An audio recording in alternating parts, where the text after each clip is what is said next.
नाज़रीन, आप देख रहे हैं एयर एकेडमी चैनल। अस्सलाम वालेकुम वरहमतुल्लाहि वबरकातुहू। अज़ीज़ तलबा, आज हम 35वें दिन में आपका खैर मकदम करते हैं। इंशाअल्लाह आज के दिन हम दायरे के वित्र के ख़ुसूसियत, उस मसले को समझेंगे। इंशाअल्लाह उसे याद रखेंगे। किस तरह से मसले में हम देखते हैं दिया हुआ और साबित करना दो हिस्से हैं और उसकी ख़ुसूसियत को अच्छी तरह इंशाअल्लाह याद करेंगे। आज के दिन हम इसी टॉपिक पर इंशाअल्लाह वज़ाहत करेंगे, दायरे की वित्र की ख़ुसूसियत। यहाँ पर हम देख लेते हैं मसला एक जो है वो किस तरह से दायरे के वित्र की ख़ुसूसियत की वज़ाहत कर रहा है।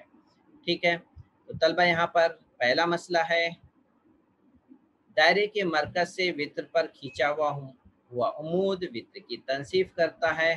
तो हम इसे इस तरह से भी बयान करें, दायरे के मरकज़ से वित्र पर खींचा हुआ उम्मूद। ठीक है, ये उम्मूद हो गया। तो मैं यहाँ पे मार्क करके बता देता हूँ, ये दायरे के मरकज़ से ये उम्मूद है। यहाँ पर इसे थोड़ा सा मैं और डार्क कर दूँ तो ताकि आपको दिखाई देगा। ये है उम्मूद, यहाँ पर ये उम्मूद है। आगे क्या कह रहा है, वित्र की तनसीफ करता है। तो हम इसके बाद की इबारत जो है मैं आपको इस तरह से समझाना चाहूँगा, वित्र की तनसीफ करता है। तो मैं यहाँ पे मार्क करके बताऊं, ये वित्र जो है इसकी तनसीफ हो जाती है, यानी ये दोनों आपस में बराबर हो जाते हैं। ठीक है, और इसको हम इस तरह से लिख सकते हैं, ए पी बराबर बी पी, ए पी बराबर पी बी। और यहाँ पे जो इबारत दी हुई है उम्मूद है, ओ पी उम्मूद है ए बी पर। तो इस तरह से मसले को दो हिस्से में अगर और तो में हम लिख सकते हैं। तो अब इसके बाद इसका अक्स, इसका उल्टा देखते हैं क्या है। उल्टा मतलब ये है, जो ब्लू से है वो उसका शुमार दिया हुआ में है और जो रेड में आपको दिखाई दे रहा है उसका शुमार हम तो में करेंगे। तो देखिए किस तरह से दायरे के मरकज़, यहाँ पर इसको मैं ब्लू से ही करूँ ताकि आपको याद रहे कि ये अक्स है। दायरे के मरकज़ और वित्र के वस्ती को नुक्ते को मिलाने वाला कता ख़त, दायरे के मरकज़ और वित्र के वस्ती नुक्ते को मिलाने वाला कता ख़त की बात कर रहा है।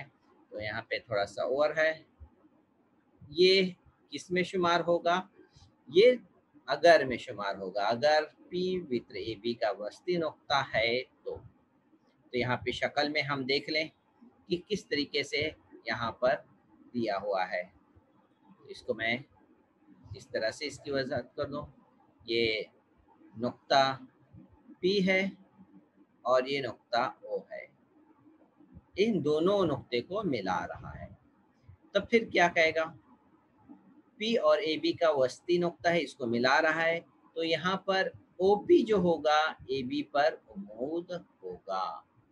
तो उम्मूद होगा तो हम इसको रेड मार्क से कर देंगे कि ये उम्मूद है, ये इस तरीके से उम्मूद होगा। तो इस तरीके से हम वित्र पर उम्मूद होगा और इसको हम रियाजी की शक्ल में इस तरह से लिख सकते हैं। उम्मीद है आपको ये दोनों खुसूसियत याद हो गई होगी, एक दूसरे की अपोजिट में है। अब हम मुतमासिल वित्र पर आ जाते हैं तलबा। ठीक है, दूसरे मसले पर।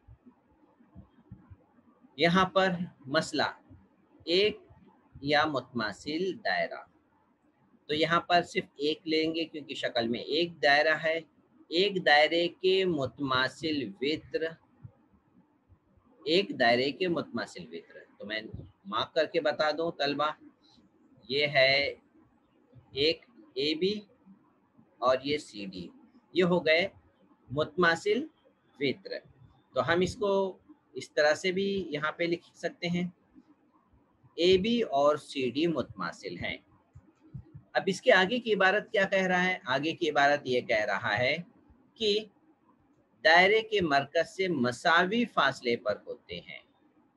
मसावी फासले पर होती हैं, मसावी फासला किधर है तलबा, ये है ओ पी और ओ क्यू, ये हो गया मसावी फासले पर। इसको हम रियाजी सूरत में इस तरह से लिखेंगे, ओ पी बराबर है ओ क्यू। तो उम्मीद है तलबा ये खसूसियत आपके जहन में बैठ गई होगी। एक दायरे के मुतमासिल वित्र रेड कलर से दिख रहा है, हाँ?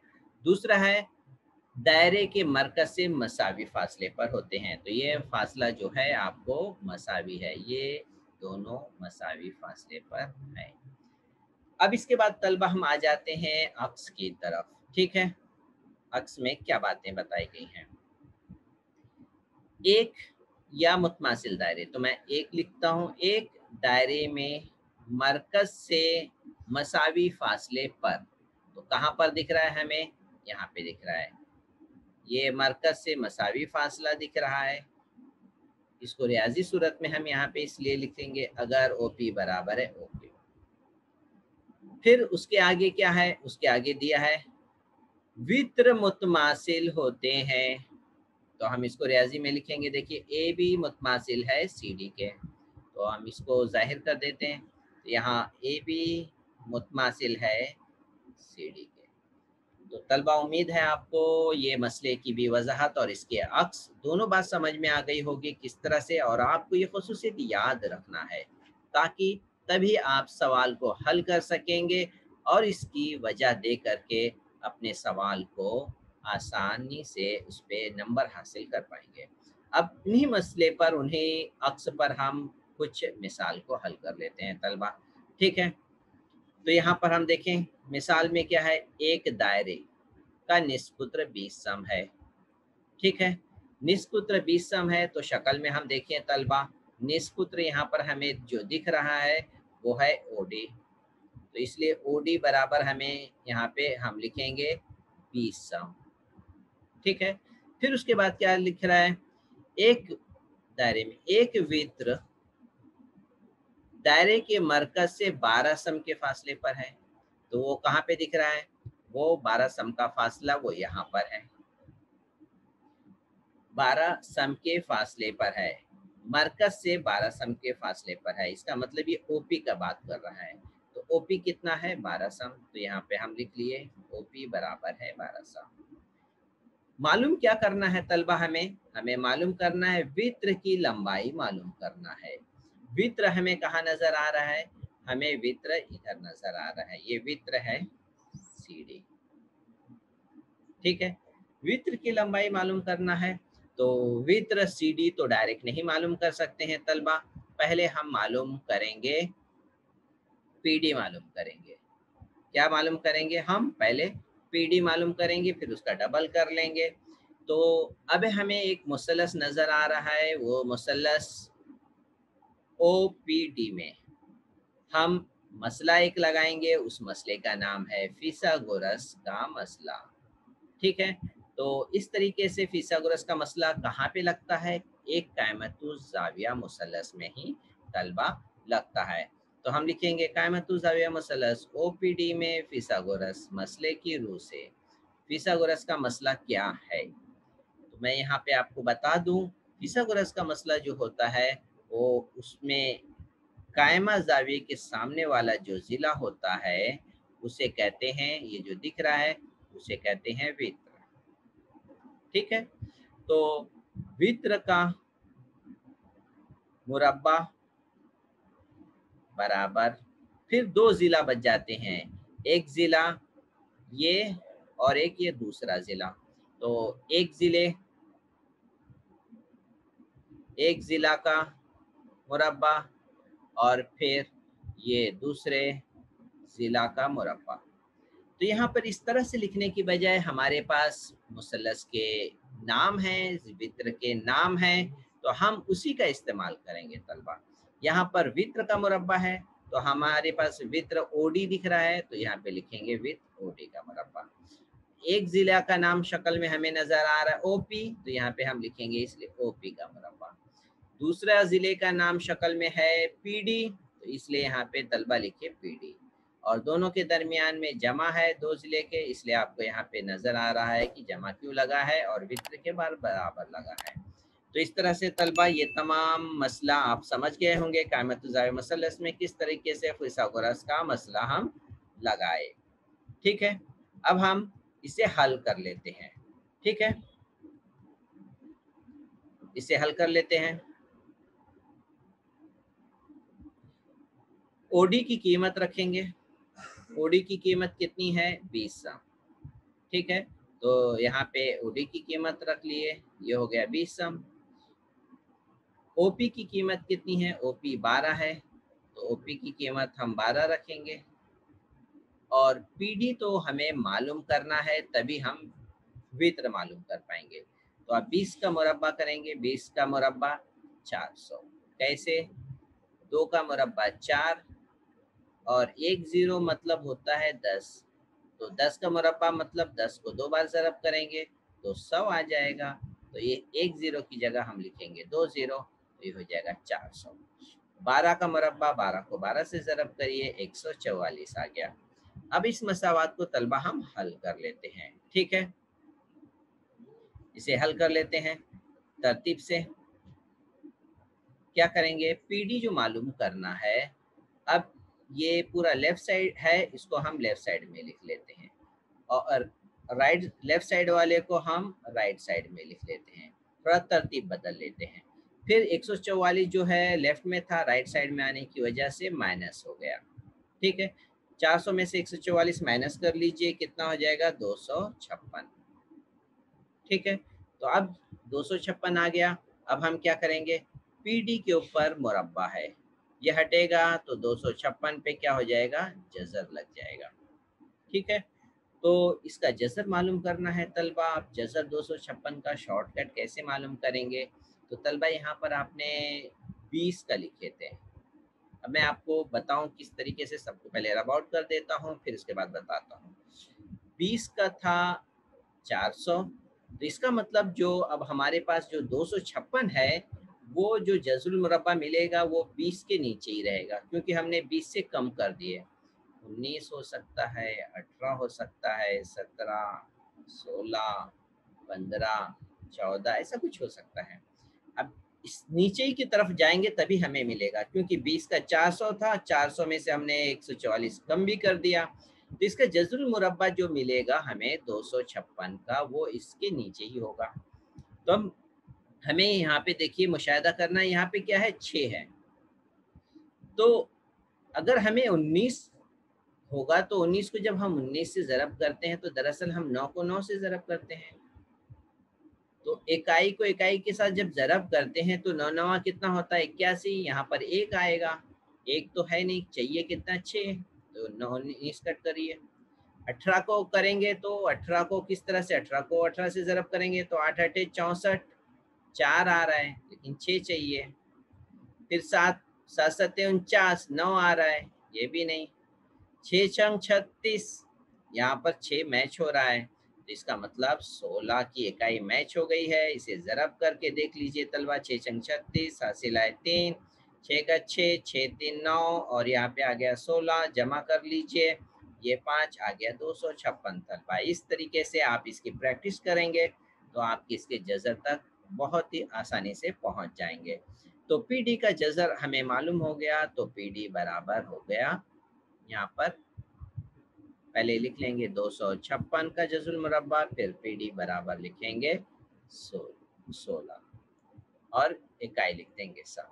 उम्मीद है तलबा आप इसके वजाहत को समझ में आ गया होगा। और आखिर में अब हम मालूम करने वाले हैं वित्र। क्यों?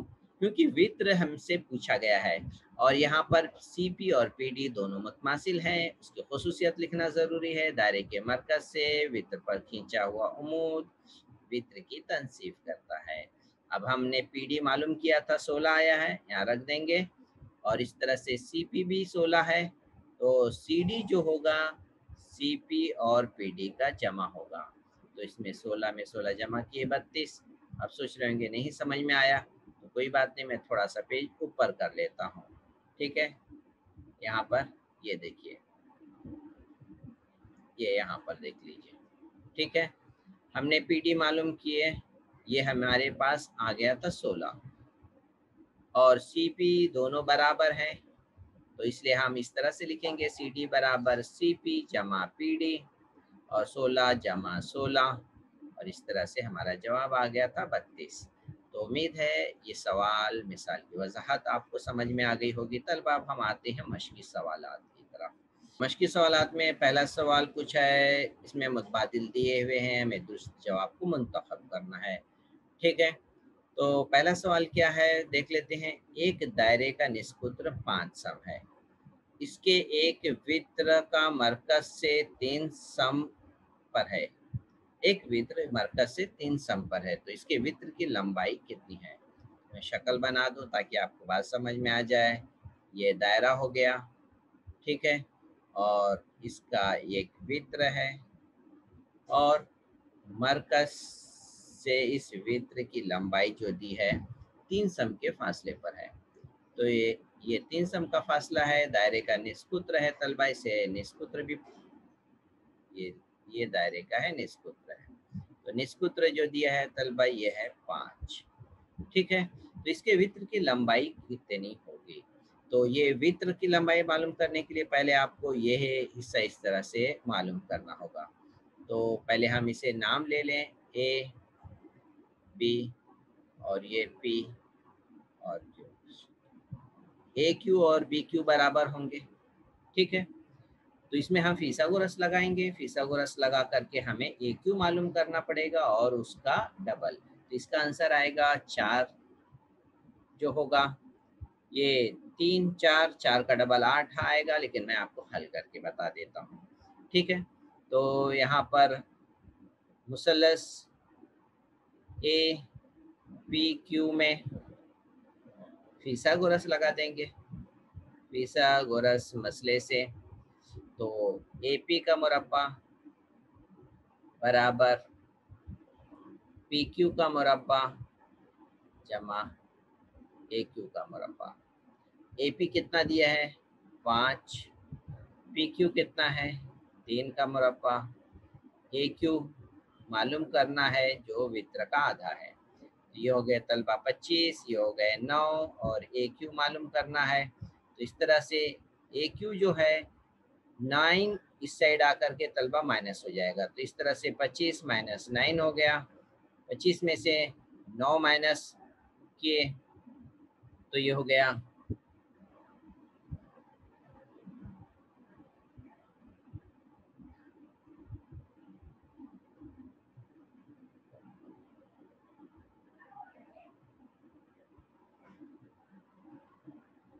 16 हो गए।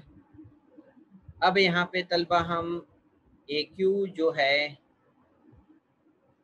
यहाँ पर ए क्यू का मुरब्बा है तलबा। ठीक है, मुरब्बा यहाँ से हटेगा तो 16 पे जजर लग जाएगा। तो इस तरीके से ए क्यू जो होगा 16 का जजर 4 आ जाएगा। तो ए क्यू 4 आ गया, लेकिन वित्र मालूम करना है तलबा। वित्र जो है वो है ए बी, तो वो ए क्यू का क्या होगा, ए क्यू का डबल होगा। तो इसलिए ए क्यू 4 है, इसे ज़रब किए तो 8 सम आएगा। तो इसलिए हमारा जो जवाब है तलबा वो है 8 सम। तो इस तरह से इसका मुतबादिल हम जवाब हासिल कर लिए। अब तलबा आते हैं सवाल नंबर 2 पर। दायरे के मरकज से वित्र पर खींचा हुआ उम्मूद क्या होता है। ये है दायरा और ये दायरे के मरकज, ये है ये मरकज है। मरकज से वित्र पर अगर हम उम्मूद खींचें तो ये इसकी क्या करता है, तनसीफ करता है। तो इसलिए हम यहाँ पे हम लिखेंगे किसकी तनसीफ करता है, वित्र की तनसीफ करता है। तो इसमें जवाब आएगा तलबा वित्र लिख लेंगे। ठीक है, सही से लिख लेते हैं वित्र।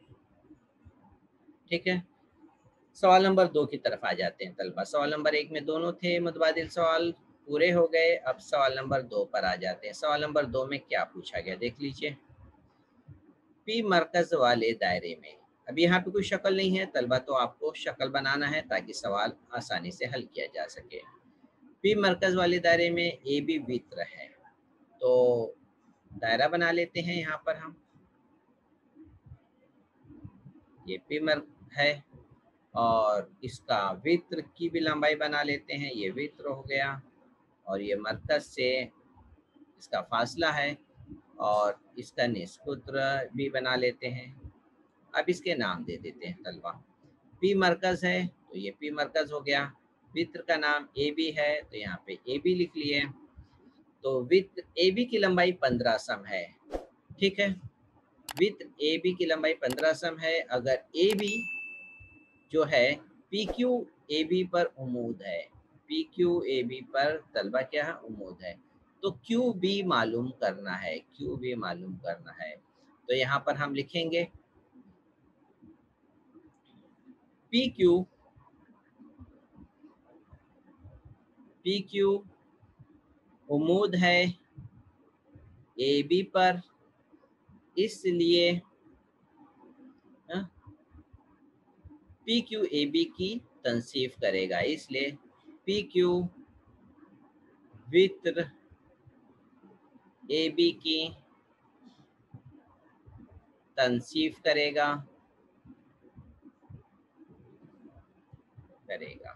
तो जब तनसीफ करेगा तो हम लिखेंगे इसलिए ए क्यू बराबर क्यू बी, ए क्यू और क्यू बी बराबर होंगे।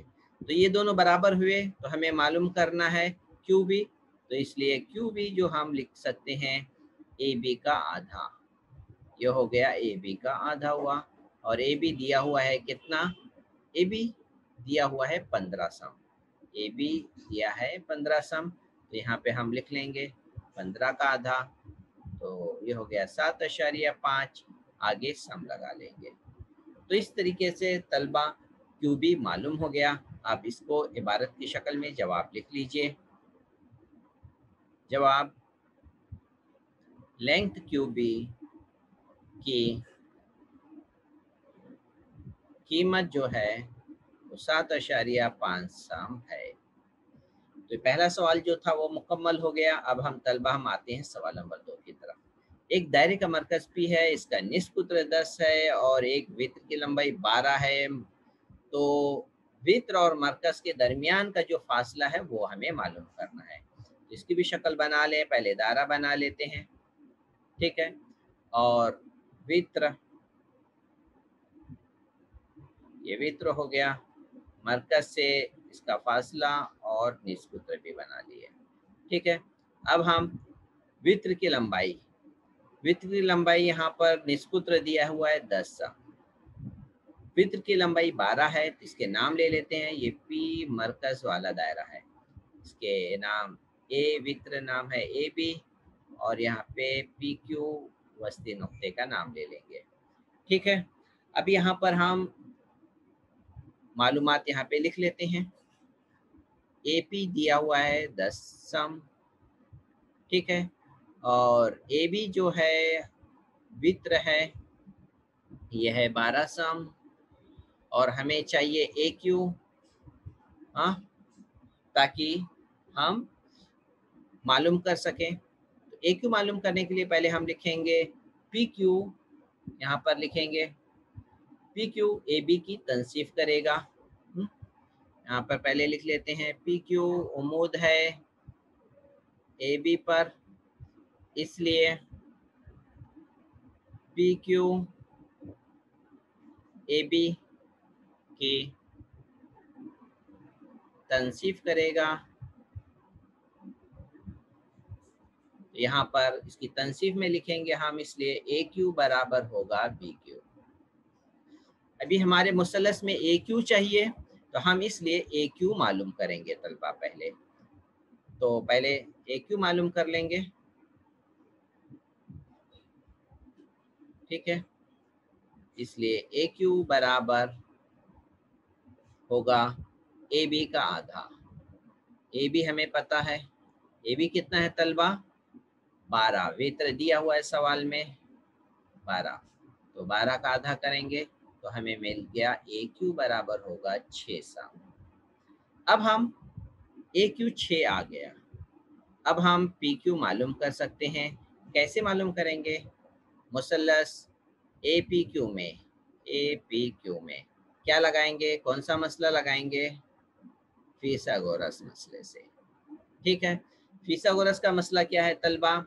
किसका मुरब्बा पहले लिखेंगे? वित्र का। वित्र क्या है हमारा यहाँ पर? एपी का मुरब्बा। और एक जिला है पी क्यू जो हमें मालूम करना है। दूसरा जिला है ए क्यू जिसकी कीमत अभी हमने मालूम की है।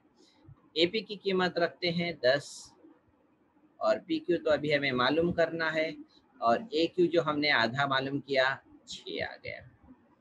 अब इसे लेफ्ट साइड में लिख लेते हैं। पी क्यू का स्क्वायर जमा 6 बराबर 10। 6 का मुरब्बा तो 6 का मुरब्बा हो गया 36 और 10 का मुरब्बा हो गया 100। ठीक है, तो पी क्यू हम मालूम करेंगे 100। 36 जो है वो इस साइड आकर के माइनस हो जाएगा। पी क्यू का मुरब्बा इसी तरह से रहेगा। 100 में से 36 माइनस कर लेते हैं, हो गए 64। ठीक है, अब पी क्यू का मुरब्बा हट जाएगा, 64 पे जजर लग जाएगा। 64 पे जजर लगेगा, तो 64 का जजर जब हम लगाएंगे तो क्या हमें मिलेगा? तो पी क्यू बराबर होगा 8। यहाँ पे लिखेंगे सम। तो हमें क्या मालूम करना था? यही जवाब मालूम करना था, दोनों के दरमियान का फासला पी क्यू। तो जवाब में हम लिखेंगे वो वित्र मरकज से 8 सम फासले पर होगा। तो इस तरह से तलबा सवाल नंबर 2 का दूसरा जवाब मुकम्मल हो गया है। उम्मीद है आपको ये बात अच्छी तरह समझ में आ गई होगी। अब हम तलबा आते हैं सवाल नंबर 3 की तरफ। तीसरा सवाल देखिए क्या पूछा गया है। बहुत ही सिंपल है ये तो। मुत्तसिला शक्ल में सी जो है दायरे का मरकज है जो हमें यहाँ पे नजर आ रहा है, और कता डी ई वित्र है। यहाँ पे देखिए कता डी है और ये ई है, ये वित्र है। और सी एफ डी ई पर उमूद है। यहाँ पर हम देखिए सी एफ जो है डी ई पर उमूद नजर आ रहा है। और इसके अलावा कुछ कीमतें दी हैं। दायरे का कुत्र जो है 20 सम है, तो इसका मतलब डी कुत्र है तो निष्कुत्र जो हो जाएगा तलबा 10 हो जाएगा। और डी ई जो है वित्र है 16 सम है, तो सी एफ कितना होगा? इसका मतलब ये हुआ तलबा हमें एक तो इसे मिलाना होगा, निष्कुत्र मालूम करना होगा। 20 का आधा करेंगे 10 और डी ई 16 है उसका आधा करेंगे 8। इसमें फिसागोरस लगाएंगे, ये क़यामतुज़्ज़ाविया मुसल्लस है, तब हम सी एफ मालूम कर पाएंगे। तो हम इन तमाम चीज़ों को हल करना नहीं है, ये जहन में रखिए। हल कीजिए कहीं पे नहीं लिखा हुआ है। लिखी क्या कहा है? मसला और खुसूसियत को याद करके लिखिए कहा है, हल नहीं करने। तो सी एफ कितने हैं यहाँ पे देखिए। हाँ, कितने मालूम करने के लिए, इस सवाल को हल करने के लिए आने वाले मसले और खुसूसियत को याद करके लिखना है।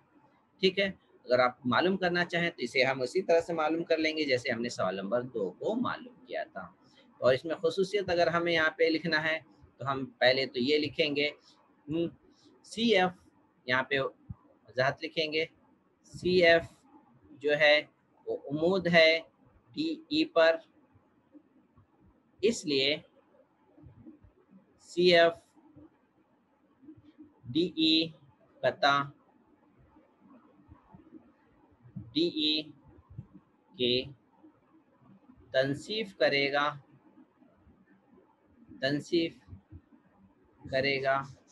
तो ये हो जाएंगे डी एफ बराबर हो जाएगा एफ ई के। ठीक है, तो एक खुसूसियत ये हो जाएगी। दूसरा, हम मुसल्लस में फिसागोरस लगाएंगे। ठीक है, मुसल्लस और एक निष्कुत्र भी मालूम करना होगा हमें। निष्कुत्र कुत्र का आधा होता है, यहाँ पे लिख लेंगे हम निष्कुत्र कुत्र का निस्फ होता है। एक ही खुसूसियत लिखेंगे। तीसरा जो लिखेंगे हम मुसल्लस में फिसागोरस लगाएंगे। मुसल्लस DCF में फिसागोरस का मसला लगाएंगे। तो ये खुसूसियत का इस्तेमाल करके हम इस सवाल को मालूम कर सकते हैं। तलबा, उम्मीद है आपको आज के दिन के तमाम सवालात मिसालात की वजाहत अच्छी तरह समझ में आ गई होगी। उम्मीद है आप इन मालूमात को, इस इल्म ख़जाने को अपने अजीज़ साथियों तक खूब शेयर करिए। अल्लाह ताला हमारे ख़ताओं को, लर्जिशों को माफ़ फरमाए, हमें दुनिया और आखिरत में कामयाबी नसीब अता फरमाए। अस्सलामु अलैकुम व रहमतुल्लाहि व बरकातुहू।